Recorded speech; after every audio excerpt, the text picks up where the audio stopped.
Bienvenue en Martinique. On se retrouve ce soir pour la remise des prix de Paris 14. On commence tout d'abord par une petite présentation. Qui est Monsieur Karim Saï? Je suis Karim Saï, je suis né en Guadeloupe, je suis superviseur pour les effets spéciaux pour le cinéma. Et donc j'ai toujours, enfin ça fait un bout de temps que je travaille dans la vidéo, le cinéma, l'animation 3D, etc. Mais j'ai commencé ma carrière en Martinique il y a pratiquement 30 ans, on va dire. À l'époque, je bidouillais beaucoup tout seul dans ma chambre. En tout cas, j'ai commencé vraiment ici à Cléria. Mon premier boulot, mon premier job, c'était à une boîte qui s'appelait Captain Production à l'époque.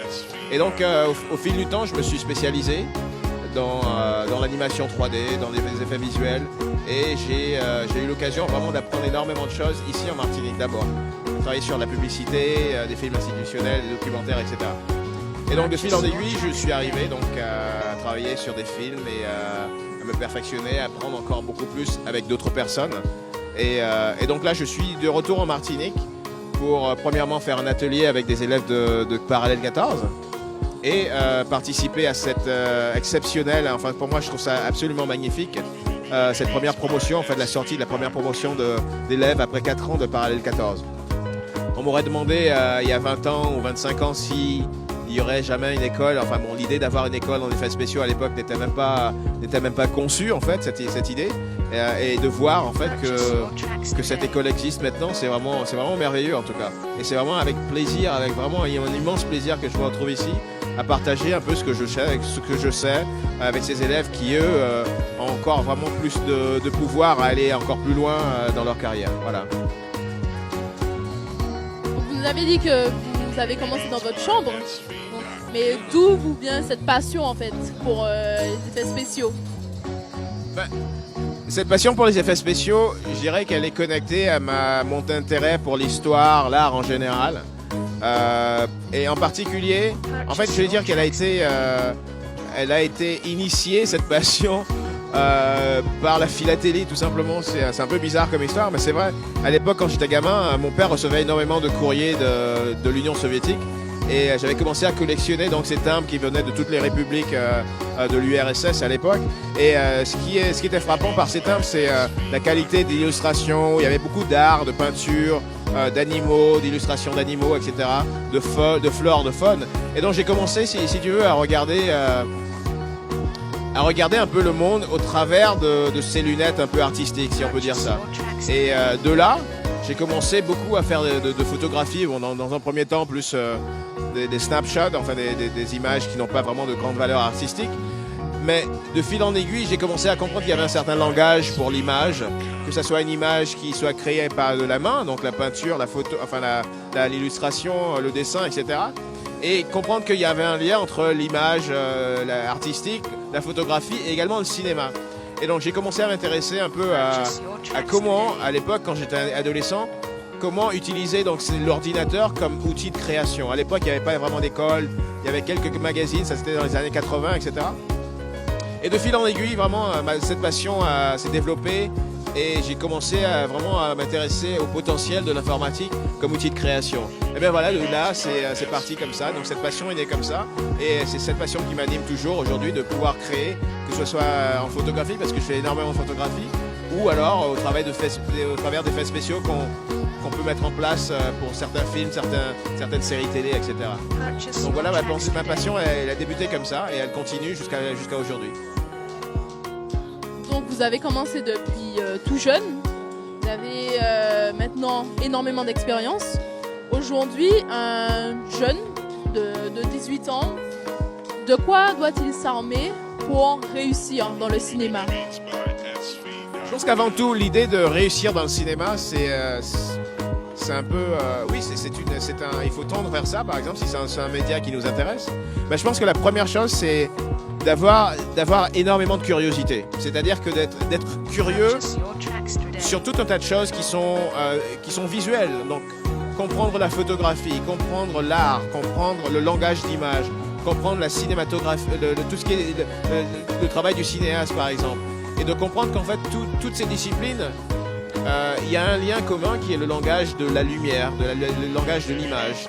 Et donc, si on combine, si tu veux, garder beaucoup de curiosité, avoir un esprit vraiment curieux, se poser beaucoup de questions, essayer de comprendre, aller bien au-delà de la compréhension de surface, et cette compréhension du langage d'image, comprendre que l'ordinateur, en fait, c'est un pinceau électronique, c'est un outil comme la peinture, comme la sculpture, et de trouver, en fait, cette passion, de développer cette passion pour l'image, tout en gardant l'esprit curieux, et tout en gardant également une identité qui est la nôtre, c'est-à-dire que par exemple si on s'intéresse à certaines choses, certaines cultures, si on s'intéresse à certains bouquins, peut-être qu'il y a des manières de développer des idées qui sont propres à soi, enfin des idées quelles qu'elles soient, et de trouver une manière de les traduire de manière visuelle.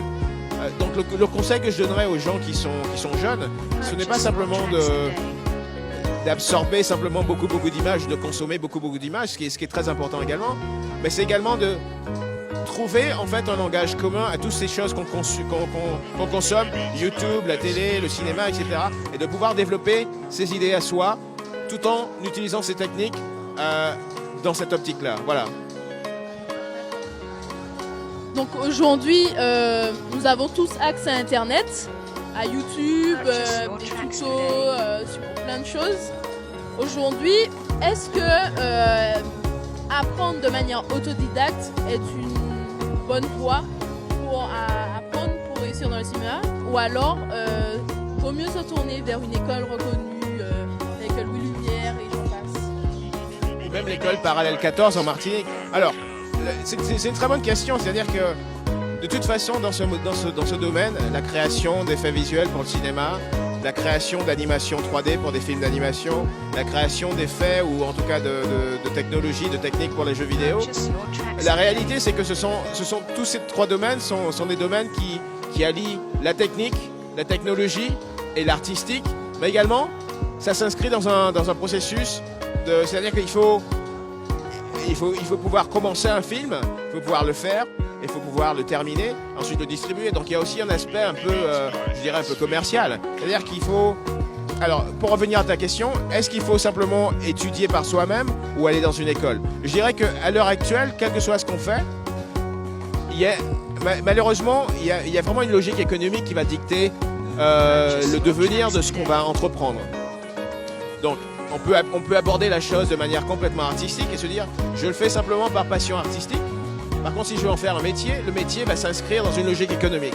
Donc ça voudrait dire qu'il faut comprendre que, quelle que soit notre passion artistique, il faudra qu'elle s'inscrive dans une méthodologie. Il faudra qu'elle s'inscrive dans une manière de faire pour que notre art, nos idées soient reconnues, non seulement reconnues, mais en tout cas puissent se développer, qu'on puisse les développer et les réaliser et arriver jusqu'au bout. C'est-à-dire qu'il faut avoir une méthode, une méthodologie. Et donc ça s'apprend à l'école, évidemment. On n'est pas tout le temps certain que les méthodes, ou en tout cas le savoir qu'on a quand on est adolescent ou un peu plus vieux, qu'elles soient les bonnes. Donc ça veut dire qu'il faut apprendre ces techniques, il faut expérimenter beaucoup. Et il faut également, je dirais de manière primordiale, garder, c'est ce que je disais au départ, garder cet esprit de curiosité. Parce que les techniques d'aujourd'hui, les méthodes d'aujourd'hui vont évoluer de toute façon.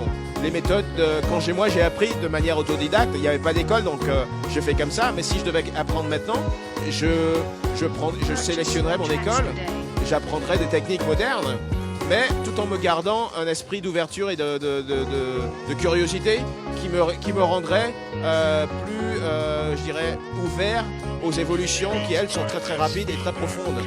Que ce soit technique, technologique et artistique, mais en tout cas, ou même d'environnement économique. Voilà. Donc vous avez parlé d'évolution. Le monde du cinéma a énormément évolué depuis sa création, depuis vos débuts. Aujourd'hui, comment il est le cinéma? C'est-à-dire, on a le Hollywood qui règne sur le monde du cinéma, mais est-ce qu'il y a autant de difficultés qu'avant? Enfin, racontez-nous ce que vous vivez au quotidien, comme c'est votre métier. Racontez-nous ce que vous vivez en fait. C'est curieux que tu dises que Hollywood règne, mais en fait ça dépend comment on regarde ça. Je veux dire, si on prend le simple fait que par exemple, si on dit Hollywood tout simplement, Hollywood c'est américain, et donc l'Amérique du Nord c'est 350, 360, je ne sais plus, etc. Un peu moins de 400 millions d'habitants. La population mondiale, c'est de presque 6-7 milliards de gens. Le centre de gravité du monde, en tout cas, des populations, il est en Asie. Donc on parle de l'Inde, de Chine. Donc l'importance de Hollywood, il faut relativiser. C'est-à-dire que dans le monde occidental, oui, effectivement, on regarde beaucoup de réalisations hollywoodiennes, on regarde beaucoup de réalisations européennes, mais à l'échelle mondiale, le nombre de films qui sont fabriqués, le nombre de films qui sont visionnés, qui sont vus, sont essentiellement, je dirais, indiens, ils sont chinois, ils sont même africains, etc. Et donc, nous, on a un modèle en tant que Guadeloupéens, en tant que Martiniquais, en tant qu'Européens, on a une certaine vision du monde du cinéma qui n'est que très limitée. Alors que maintenant, aujourd'hui, la réelle révolution, c'est pas vraiment une révolution du cinéma, c'est une révolution d'accès à l'information, c'est une révolution dans la diffusion d'idées, c'est une révolution dans la capacité aux gens, pour les gens de créer des histoires, de créer des concepts et de les véhiculer ou en tout cas de les transmettre de manière universelle, assez rapidement, à bien moindre coût qu'il y a 20 ans, 30 ans, 40 ans. Donc ça veut dire que comment le cinéma évolue, quelles sont les évolutions que je remarque actuellement. Je remarque maintenant, par exemple, imaginons qu'un étudiant veuille se former au métier du cinéma ou des effets visuels pour le cinéma, de l'animation 3D. Il y a peut-être 30 ans, il aurait fallu partir. Il aurait fallu aller dans une grande métropole quelque part dans le monde, s'entraîner et avoir suffisamment d'expérience ou en tout cas d'avoir pu de se former pour pouvoir évoluer. Et très souvent, cette évolution se ferait à l'extérieur, c'est-à-dire quand ce serait un peu difficile de rentrer avec ce savoir et de trouver les mêmes opportunités sur place, malheureusement. Mais actuellement, la vraie évolution, c'est vraiment une évolution qui met vraiment à disposition des gens les technologies non seulement de création, mais également les technologies de diffusion, les technologies de collaboration, les technologies de pouvoir faire véhiculer les idées qu'on a, en tout cas les concepts ou les désirs qu'on a, que ce soit au niveau créatif, au niveau de l'écriture, etc. Donc le cinéma pour moi évolue, c'est pas vraiment, quand on dit à Hollywood, oui, le cinéma de Hollywood c'est un des cinémas, mais il y a vraiment une infinité de cinémas. Et pourquoi maintenant on pourrait pas dire qu'il y a un cinéma caribéen par exemple, qui a une identité visuelle, cinématographique caribéenne, même multiple, puisqu'on a des apports anglophones, des apports espagnol, enfin je dirais pas espagnol, mais en tout cas latino, latin, et on a également des apports européens. Enfin bon, il y a vraiment un brassage de choses qui fait que notre culture, ou en tout cas nos cultures dans ce bassin, méritent d'avoir la même voix, la même image, en tout cas à l'échelle universelle, que le cinéma Hollywood ou le cinéma asiatique, etc. Puisque maintenant, ces technologies de diffusion sont vraiment à l'épicentre de cette révolution. Dernière question. Karim, aujourd'hui, comment voyez-vous le cinéma de demain à l'échelle mondiale? Donnez-nous votre vision du cinéma de demain. Je pense que le mot cinéma, je pense qu'il va être un peu dénaturé, c'est-à-dire que jusqu'à maintenant, le cinéma, ça a été, pour moi, quand j'entends cinéma, je pense surtout à une grande salle, comme tout le monde, hein, et une consommation, si vous voulez, d'un film, d'un concept d'histoire qui est très passif. C'est-à-dire qu'on est s'assied et on regarde.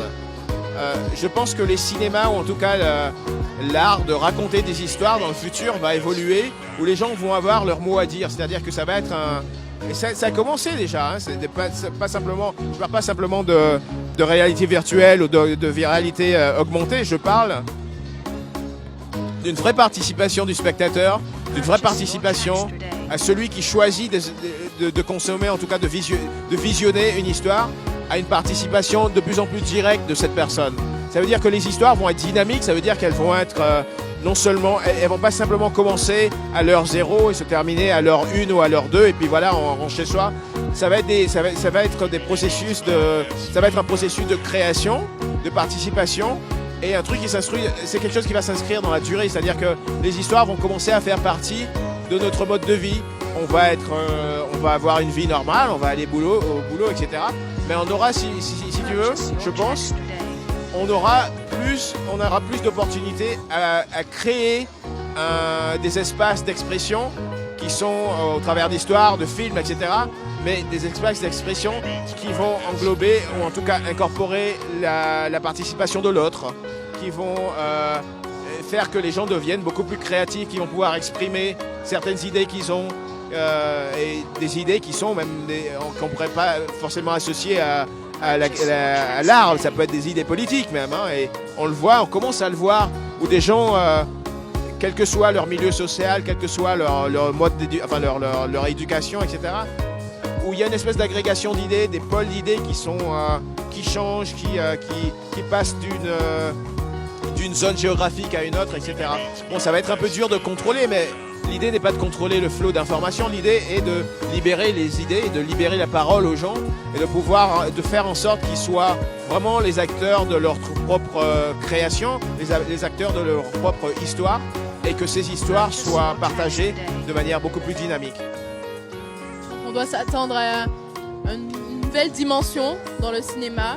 Donc, on vous remercie. Merci beaucoup. Merci pour cette merveilleuse opportunité de partager avec toi, avec l'équipe de Luna TV. Voilà.